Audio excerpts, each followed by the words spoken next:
Uh, uh, she seems sweet. Usually they're, uh, just for the kick of it, I, a couple years ago when I left LA, I joined and came to this small community. I joined Zeus. At that, I don't know what I was thinking, but anyway, it's kind of turned into where it's like that's the last thing on my mind, and I'm so far from ever dating again, and I'm good with that because I've had so many girlfriends and wives and women and stuff. I'm okay with that, but she's really cute. Most of them in this from this small community. I mean, compared with LA, it was like a shocker, man. I mean, really not very attractive, to be kind, to be diplomatic. But she seems really sweet, pretty too. Good luck. I don't ever reply, but it gives me kind of like window shopping. You can just kind of they give you a match every day. You can just kind of go. You know, I got married 2 or 3 times from Match.com, which you can see how that worked out. But I do enjoy. You know, I'm so far from anything like that here in this with the health situation and the financial situation and the just everything. And it's something that there's comes a point. I mean, I'm 49 years old now, and I've had plenty of everything in life, you know, and but I'm basically, you know, fairly broke. There, what is that movie? And they're drinking wine, and I just woke up again. It's 4:58 a.m. I have been having these weird sleeps lately where it's like I just pass out and wake up. I didn't know where I was for a bit, or if it's night or day. It's still dark out, but they're drinking wine sideways. When Miles is walking along and they're talking, he's like, "Oh," he goes, "If you don't have money by this age, you're just a slaughter animal waiting for the abattoir." And he goes, "Abattoir," and he goes, "Slaughterhouse." And it's so true, you know.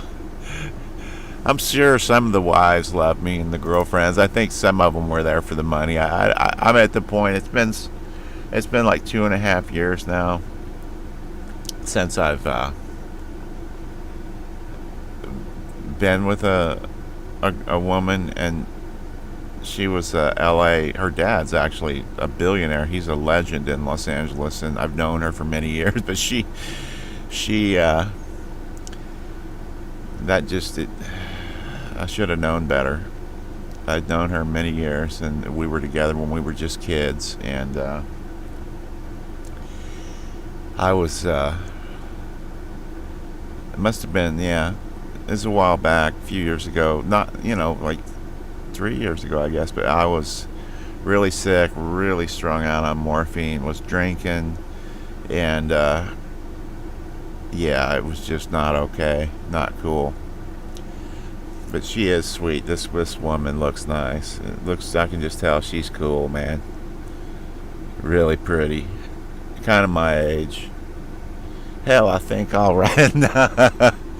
But yeah, I mean, it's true. You get to a certain age, it's like, damn, if you don't have, and I know because I've been a regular citizen before that had good money and made, you know, a lot of money and had a cool life and everything. So yeah, I don't even expect anything now. I mean, plus I see somebody that comes to get me to get groceries once once a month. So I don't ever go anywhere. I'm on a mission too, so that's not my deal. But yeah, that was nice. Kind of gives me something to sort of look at and go, yeah, that could have been neat, you know. um,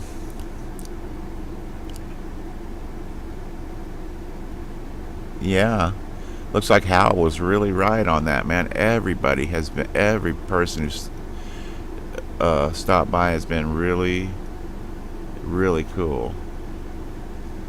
Blind melon from this guy. I like the ones where it's, it's kind of weird when you do this stuff in bulk. It's like some people, you send them a friend request and they send you a message back. Oh, I figured out on that subject.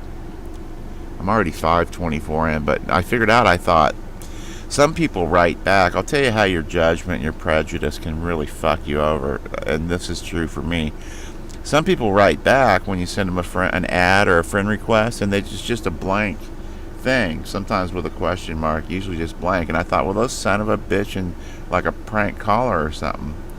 And I thought, what the fuck is that all about? And then a lot of it started happening, and I thought, what is this? Just a blank, like I thought it was like a fuck you or something, And then, it really sort of touched my heart when I figured it out, because what it is, it's people from other countries that don't speak English just trying to get back at you, but they don't know about Google Translate or whatever. I mean, and when I realized that, I was looking at that, and I kind of crunched some data, and I was like, I was even going to run that through Hal and figure out what is this about, but no, it's just people who don't speak English trying to get back at you to say something. So yeah, that I realized that showed me, how my judgment can really mess me around. So yeah, I guess that's the protocol. Oh, that's nice. Somebody put on that, I call it whole lot of Bob, because Sideshow gets so much damn email. But somebody wrote amazing with a smile. That's cool. Yeah.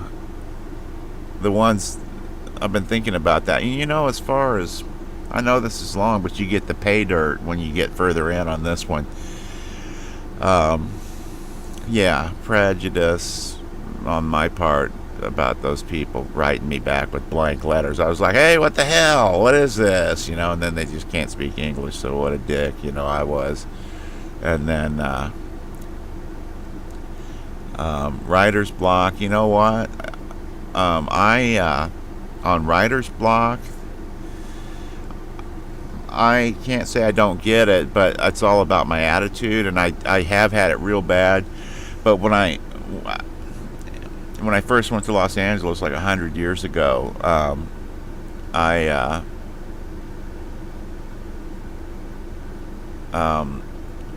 had a writer's block case, and I gave myself the challenge of writing 10 bad songs that were useless and pieces of shit that nobody would ever listen to. And I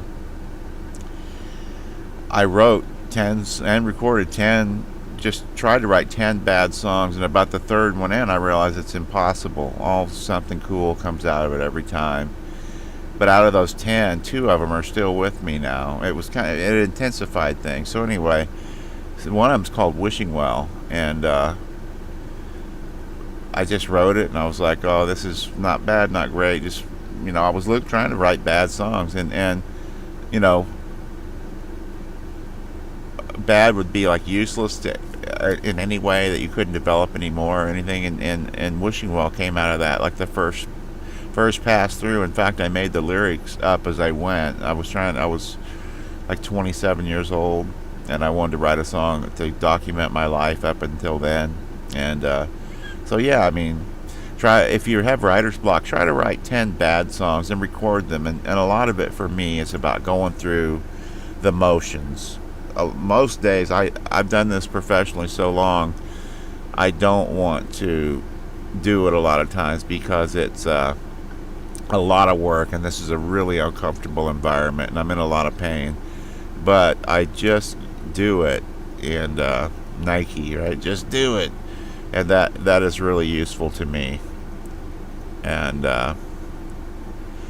things are tough sometimes, on that front, though. So, but just doing it.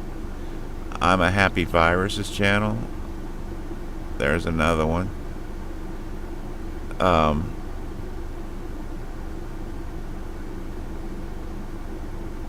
God looks at us through animal eyes. Okay. Oh, I thought he meant like something else.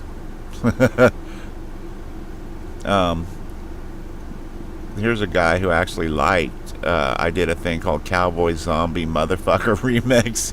It was going to be my like theme song, and it is kind of, but it's real sloppy, and it's before I decided to do really professional work. It's cool as hell, but it's really unfinished, and he wants it posted back up. I went around getting rid of a lot of the crap stuff that isn't just truly really nice. There he is. He sent me a thing, said, man, you took down my favorite video, man. The one with Gary Oldman talking about White Boy Day. I posted it back for him. I like it, but I just don't want anything unprofessional on there. And then, man, Hal was really right on this time. But the kids who write, some of them, though, when you write them, it's kind of like a veiled threat. They just send a thing back. You give them a friend request. This is 11 fucking minutes. I don't care. This is really for my own. Nobody's ever going to watch this. You send them a friend request. They send a thing back that's kind of like a veiled threat. It's like, I subbed you, motherfucker. You know, shit like that, or like, I subbed you. And then there's like, the text is done in such a way, sub me, you know, and it's like kind of a threat, like, you don't fucking sub us and we're gonna, you know, thumb attack or thumb bush you, you know. And the thing is on that is like, I used to just go, I can spot trouble now, like that'll spam me or make me clean up a mess, and I'm like, oh, you know what, man, I'm sorry, but I'm gonna block you right the fuck off the fucking bat, you know. But now I just sub everybody because it's meaningless.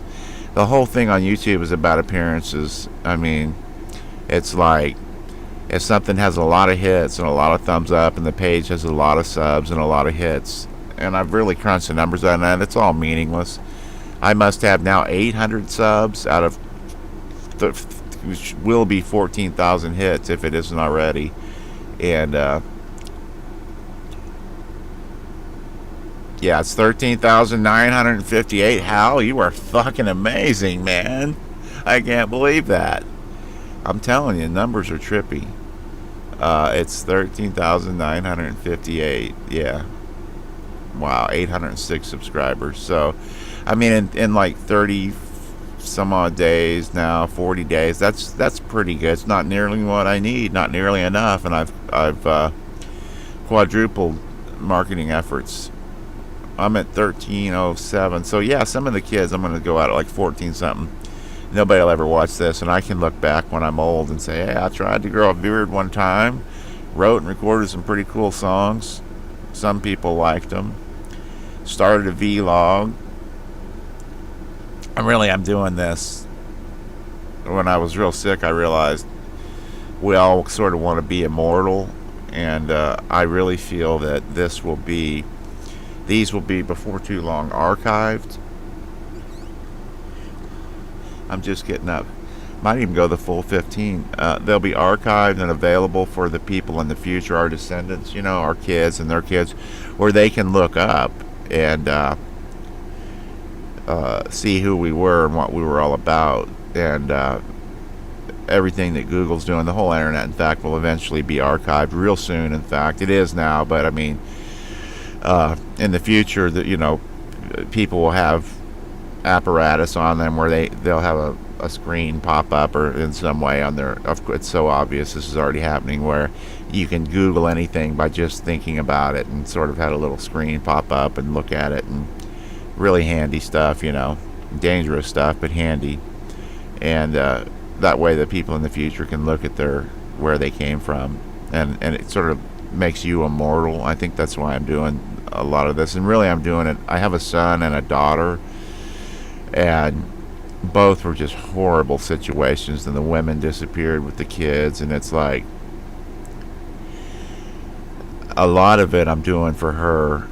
I found her and wrote her like a year ago. She's 27 now, and Hal told me based on the time I wrote her and her internet activities, and he crunched a lot of numbers. That I sent her my other YouTube page, which is not nearly as nice, and like Hal came back, a little message popped up, and I looked at it, and he told me that there's about a really almost 100% probability that she thumbs down some of my material on that. So I'll just check and see if YouTube said I could go more than 15. This is way too fucking long. Nobody will ever watch this. 15:33 sounds good. Bye.